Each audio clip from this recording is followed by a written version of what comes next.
then she knocked him down. Mike told her about it. And then what happened, so? I missed my first free throw. She missed her first free throw this season. He gave her the time to change. But you know what happened the next time? She hit the next one. And she started a new string. And that is the way that I'm going to remember Sophie was. She had a bump in the road, but it didn't stop her. She just kept right back, got back up on the horse, and kept going right back on down the road. And I love you for that, to be able to do that. Now, what are you doing this spring? Tell me about this spring. I'm doing track and field. I'm running. Deciding where I'm going to college. Okay. Have you been out of the sectional in track? Every year. She's been out of the sectional every year in track as she's throwing the discus. Okay? Is it disc or discus? Whichever. Okay? Now, where are you thinking about going to school? Either Earlham or Kentucky Wesleyan. Earlham or Kentucky Wesleyan. Both are very, very fine schools that require a lot on the academic side and on the social side. Coach and I went down and watched Jordan Bargee. She plays down at Kentucky Wesleyan, mom and dad. And she's having a fantastic experience down there. I want to talk to you guys about some of the things that she was saying about going to Kentucky Wesleyan. It's a well-rounded school. Thank you, sweetheart.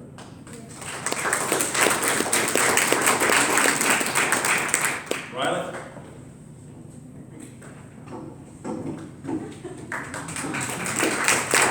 I've not seen Riley a whole lot since I started passing in the hallway one day, and we haven't had a chance to see one another a whole lot. And when the first time we met out here, and again, you guys may know it, but Riley came up to me and she said, "I want you to know right now, basketball is my third sport." Okay, that's fine. In the back of my mind, I thought, let's see if we can change that. You know, I knew just from reading the papers and stuff before I got here that she had been on the volleyball stuff. She was in the newspaper about that. I saw her name in the newspaper about the softball, and Dad and her grandpa worked together, and I knew he was on the state championship team. And then the next fall, they win the state championship. And I started thinking about Riley. And I told Mike this. And I asked him, we just kind of talked. What position did Riley play? Does anyone know? What position? Yeah, that's the right answer. But what position did Riley play? Was she a guard? I wouldn't consider her a guard. She had the ball in her hands a little bit, but she really wasn't a guard. Was she a forward or a swing? She wasn't a forward or a swing.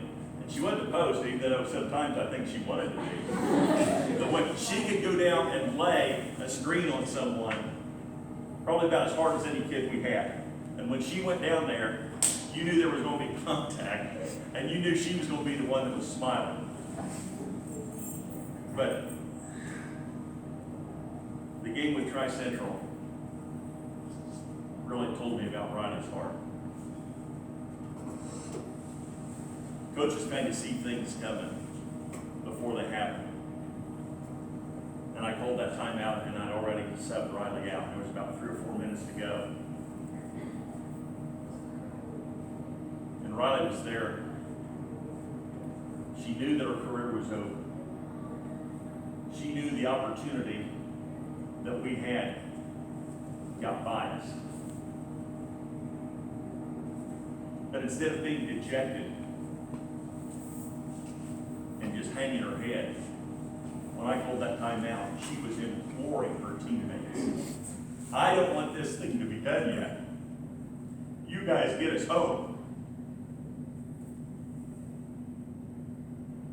Now, if we're still your third scorer, you really love those other two. Come here. There are certain things that throughout the year that you remember back 10 years later? And Riley did one thing this year. Stand up, coach. Well, it's not really a good thing or a bad thing, it's just something that happened. Just who Riley is. That you'll remember 10 years from now, I'll see, we're at the Yorktown game, and things aren't going well, and coach is trying to get Riley's attention, and she's walking away. He's going, Riley, and she's far away, he's having to yell louder, louder. And I finally said, Coach, I think she heard you. And whether she did or not, it was just her personality. She's always really honest with us. And it's just a situation there. I want to embarrass you in front of her. Me and your dad's already talked about this in your phone. So I won't embarrass you in front of everybody. But I'll just never forget that. Right, yeah. She had almost got a 5-second count on one of the best guards in the county. And she was down in the guarding position. She just followed her all across the line. And she got to about 4. And then she got outside that thing, and the guy went like this, and he split the count. And I was going to try to say, hey, Riley. I was going to say, defend her just a little bit longer. And she was kind of walking away from me, and I said, hey, Riley. And she kept on walking. And finally, I think everybody in the western side, I know a lot of people heard it. I'm hollering, hey, Riley! And Mike and I are sitting there. And Riley went. And it was like, I hear what you got to say, but I don't want to hear it. See, and she can laugh. She enjoys it. You never tried to figure out where she was. There was a lot of players that you can't tell where they are mentally. We always knew where she was. It was either here or here, and most of the time it was here. And if it was here, it was for a good reason. She was wanting better for everyone, including herself. What are you gonna do? What are you doing this spring? Playing softball. Softball. Yes. What are you gonna do next fall? Well, I'm planning on attending Ball State and majoring in nursing. Okay. We were talking about this a little bit before you got here.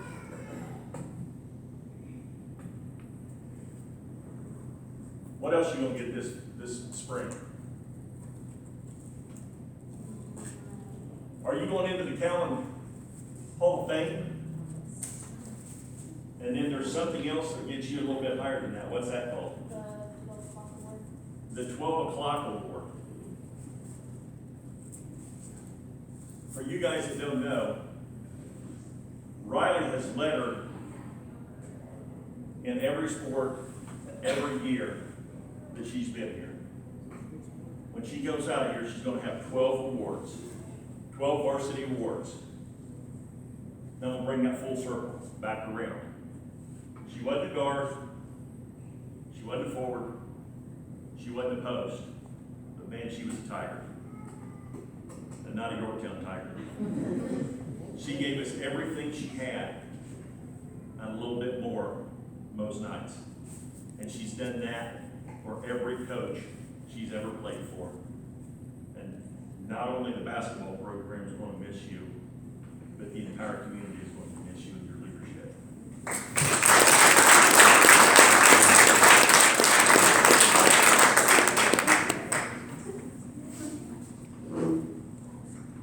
Kayla? Oh, Kayla.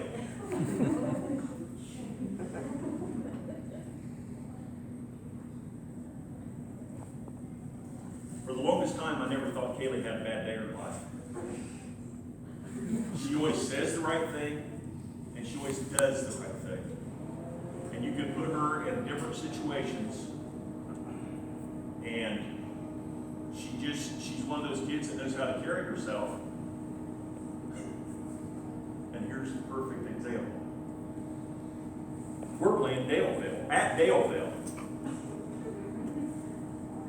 I don't know if you guys will remember this, but there's this girl over at Daleville, Heather, and they've played against each other forever. And they know each other, and it's been a great rivalry. And Kaylee's bringing the ball up, and Heather's Gardner, and I'm sitting here, and Mike's sitting here, and the other coaches are down here, and And Kaylee gets up to about the timeline, and she's wanting to break old Heather's ankles. And she starts to do a crossover. And the wrong kid fell down. She fell flat on her face. And I thought, oh my. What do you, now, before she ever starts to get up, the ball's loose. We're trying to get the ball back. Before she gets, and at this point in time, this is this intense rivalry. But what'd you say on the way up? The line guy. The line that's been painted there forever is what, but she come up smiling, she come up laughing, she come up saying the right thing. Instead of using it as a negative, Kay just come in and said, the line got me, and started laughing in front of everybody. And I'll remember, that's, you know, Mike was talking about the things that you remember. I'll remember that one. But then there was another night. And I'm gonna get real personal here. You may or may not make a step on you. I didn't ask about this one. But we had played Wapahani. And we played Wapahani hard at our place. And it was a close game. And when you're sitting up, Cowan's a great place to coach because the parents are on the other side. There's 10 feet between the floor and the wall, and then there's 7 feet of steps, and you guys can't hear or see what's going on the floor. And then as coaches, we get to sit along the line, and we get to see what's going on. And Kaylee came in after the game, and I wasn't real sure what was going on with her. And we played hard, and it was a close game. And she was crying. I didn't talk to you guys about it a whole lot.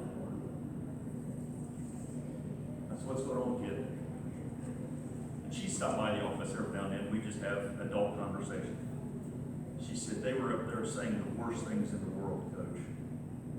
They were calling us names that we don't deserve. And she was physically upset because of the way the other team was talking about her and her friends and her teammates. And I sit there and I thought, you know what?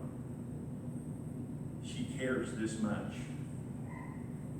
to be this hurt, to have that reputation. And my initial thought was, let's go over and take care of her with the other coach and their players. A lot of times that's what happens. You just go over and try and I sit there and I said, you know, okay, let's just sit here and you get yourself composed. For these guys do not deserve to see you.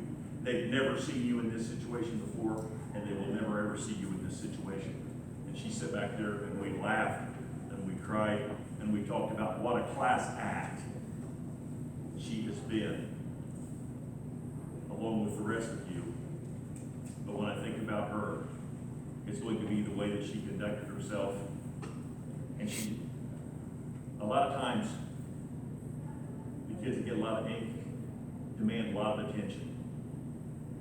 She is the lowest maintenance player I've ever had. And we've had a lot of good ones. But she was the one, didn't matter what the situation was or what was going on, she was going to give us, and she was going to give us, and she was going to give us. And we'll miss you. But what are you doing? What are you doing? What are you doing this spring? Well, what did you do this fall? Oh, I managed volleyball. She was as a senior, she said, I think I'm going to be the manager of the volleyball team. Okay, then we got the basketball. Yeah. Now what you got going on this spring? Softball, playing softball. Okay. And then I'm planning on attending Ball State and majoring in dietetics. Dietetics. Okay. Thank you.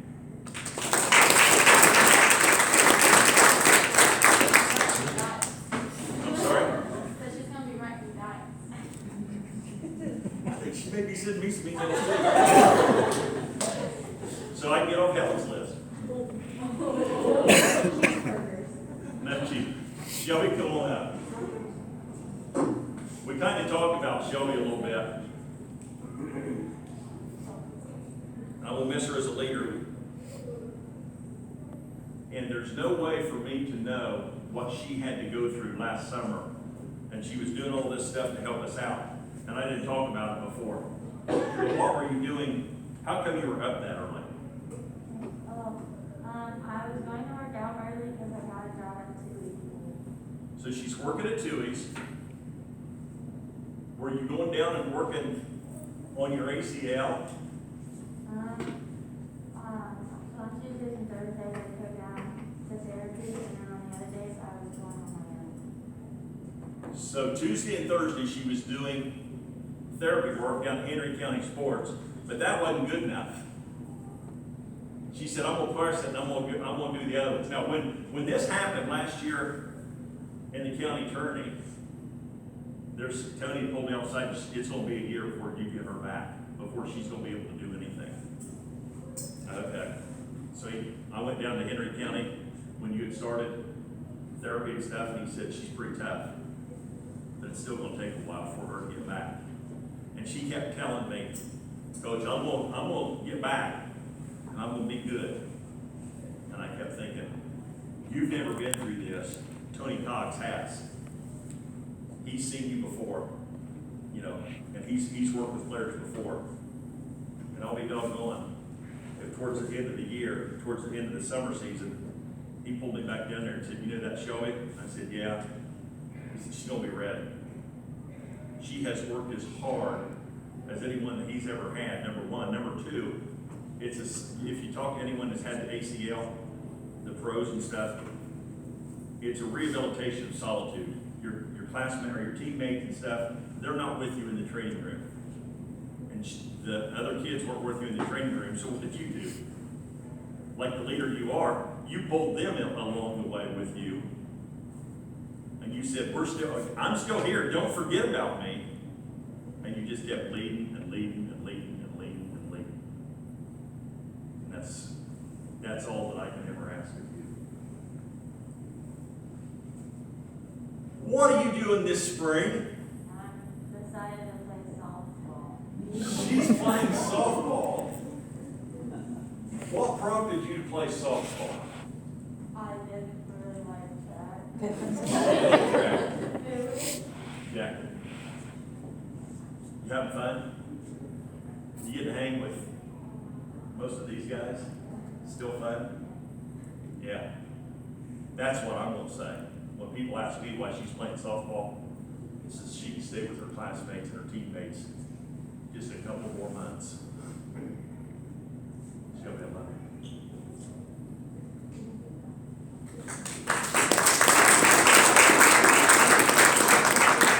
We've already worked the material on Helen, but I wanted to do it.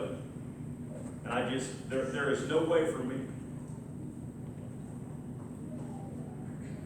Helen, I don't mean this to be disparaging. I was a blue collar kid. We didn't have a whole lot of money, and whatever I got, I had to work for. And you remind me so much of that. You know, you're gonna work hard, you're gonna do it the right way. I expect you probably gonna come out of college with zero debt. No, you don't think so? Maybe things have changed. But Helen has that. Working does not intimidate Helen Covington. Working hard does not intimidate her. And that's going to carry you so far in life. Now, what are you doing this spring? Playing softball. Then what are your plans after graduation? Attend Aurora University for nursing. She wants to go into nursing too, Aurora. Now, where is Aurora? Like a half an hour away from Chicago. So she's going up that way. And that is, people used to be called to professions. And then we got into a thing where we started chasing the money. And when I think of Helen and what she was going to be, you've got to be called to go into nursing. And Helen, you're called to help people. And you're called to make an influence. And you're called to set an example for all of us blue-collar folks around the world. Okay?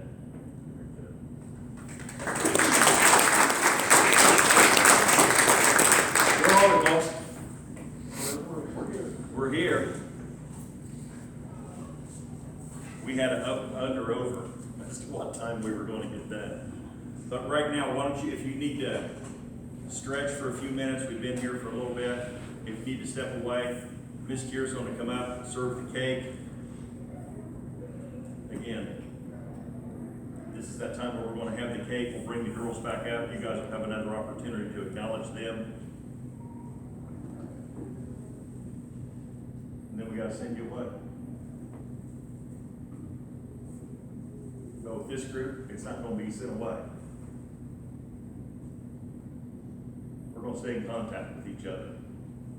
And we're going to keep doing it. And I've got your forever guns when we come back. But let's have a break here for a few minutes. I want younger kids to come in and see us.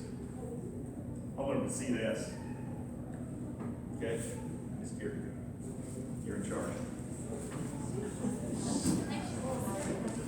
Do what? You guys, we can, where do you want the cake? But it's on the camera. No, she can get the picture. Where's your camera recorder?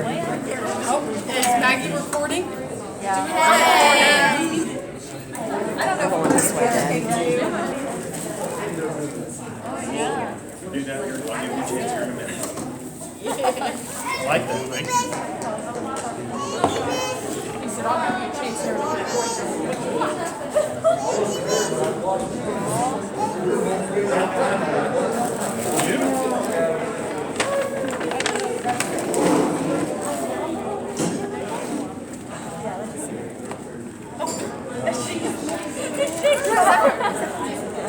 There's drinks up here, guys.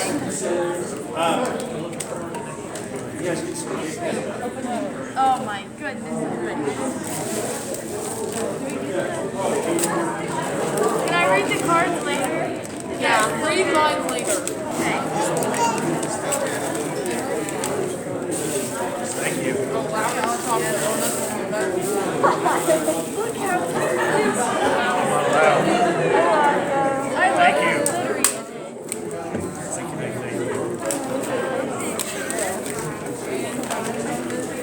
Did Meg come back in yet? No, they're right there. Meg. Who wrapped? Helen, you did? That's good. It wasn't me. Oh my goodness.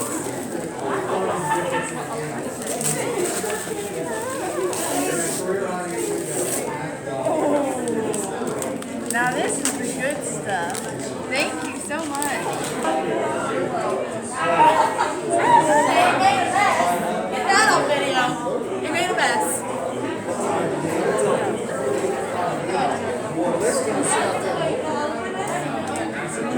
I gotta give these guys to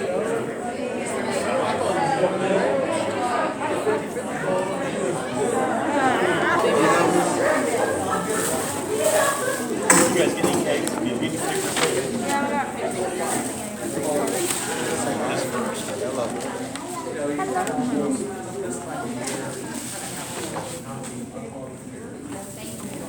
Senior night. Michaela looks like her clothes. Yeah. She ruined the picture. She does the best she can. Always trying to, I call it leadership tonight. The other night I call it being bossy, but that's okay. Hey, you know she takes it after her dad. You gotta guess who's that from. I've got another one that comes from another class like that. That is me. That's nice. So where I got who's that from?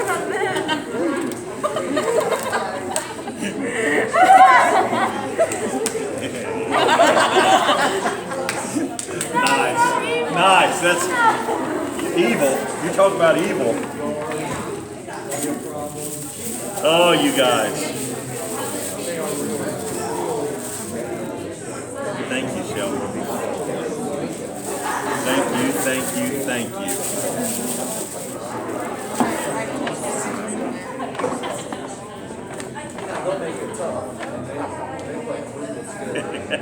I know exactly what you're telling me. It's not people I went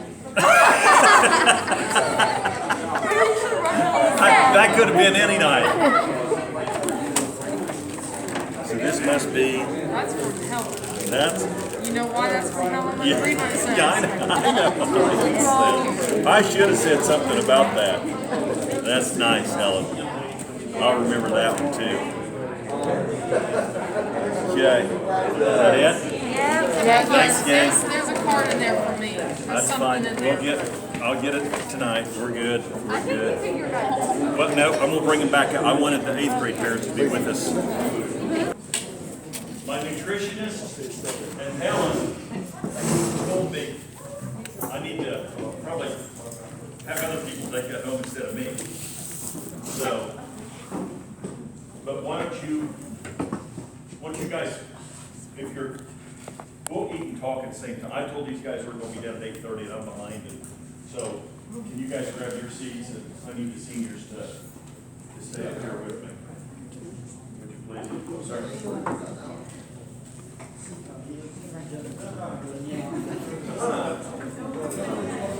I can slow down. Okay.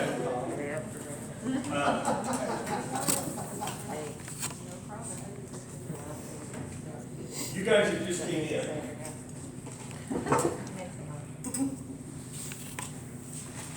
We'll talk a little bit more after these guys take off. But our goal, I want to go to this guy right here. About 3 days after they hired me, he came into my office and said, "You got a minute?" "Sure." I'm going to tell him. He says, "I want to talk to you." "Okay." Now, I've been having meetings with parents for the last 5 years. And I kind of thought we were going to go that direction. He was going to come in and try and tell me how to do my thing. And he sat there and he said, "I'm just going to ask you one thing." "Okay." I'm thinking, he's going to ask me not to take his daughter out. He's going to ask me to run some offense. He's going to tell me that I got to run some defense. But he sat there and he looked at me and said, "I just want to ask you one thing." "What's that?" "I'm asking you to make it enjoyable for the kids." And I'm thinking, I'm in the right spot. I am where I need to be. And when he said that, it took all the pressure off of the wins and the losses and the way that we do things. So I'm going to bring you guys in, and I'll promise you that it's going to be fun. You can talk to these guys. It's not always fun, but we're going to have fun. At the end of the game, that's what I want you to remember. And Mike's heard it before, and some of you guys have too. But I'm a firm believer, and the parents listen up. None of us are going to the WNBA, but we will remember how we treated one another.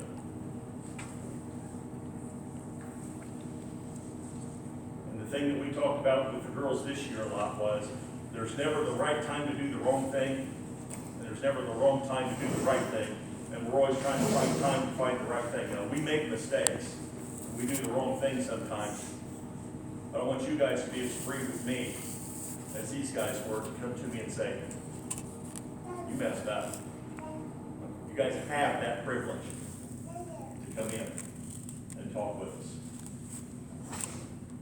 Okay, and I wanted the freshman parents to get this feel. This doesn't happen everywhere. This doesn't happen with every sport. But I am so blessed, and Mike and the coaching staff are so blessed that you guys allow us to be with little kids. Mike was talking on senior day, just stuck with me. Mrs. Mace come up and was talking about how nice things are. And Mike's response was, you guys make it. Why don't you pick it up from here? I won't steal your line. I just said it, I just thought the parents is what made it so easy for us. And since I get a chance to talk, I think Jeff and I have mentioned this before, the set of circumstances that had for me to be here. Yeah. I think a lot, I hold any student athlete in very high regard if you work that hard to represent your school. And the other thing is, the circumstances is coaching change for me at Monroe Central, which by the act itself would have brought me here. A weather phenomenon for us farmers that caused me to prolong that decision to stay there, that brought me here with these girls. And I've never met these girls before. I find out, I know a lot of some of your families, and I've had my car in Shelby's dad's shop, and there's some of Kaylee's distant relatives, I've known some of Riley's friends, but I've never met these young ladies individually. And it took that special set of circumstances for me to be here, and I wouldn't have traded it for anything. I mean, I've been so blessed. Good Lord put me in the right spot.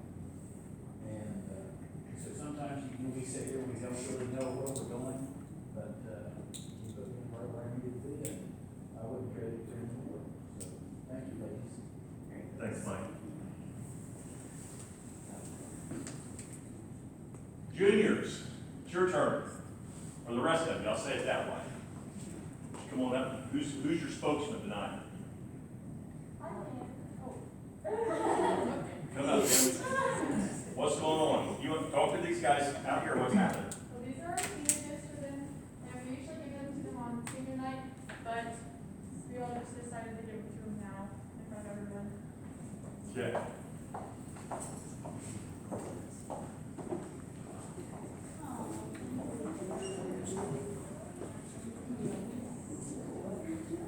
Watch the love, guys.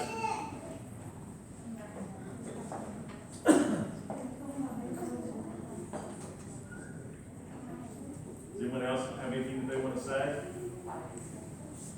You good, Em? Yeah, I just want to thank the seniors for always being there and helping us out. Like, I played with most of these girls since I was like in the 3rd grade, so they become one of my sisters, and they taught me so many lessons and nothing but It's kind of the same as Emma. You know, I can be what, 7th grade, and I played with most of you guys since what, 3rd, 4th grade, and you guys have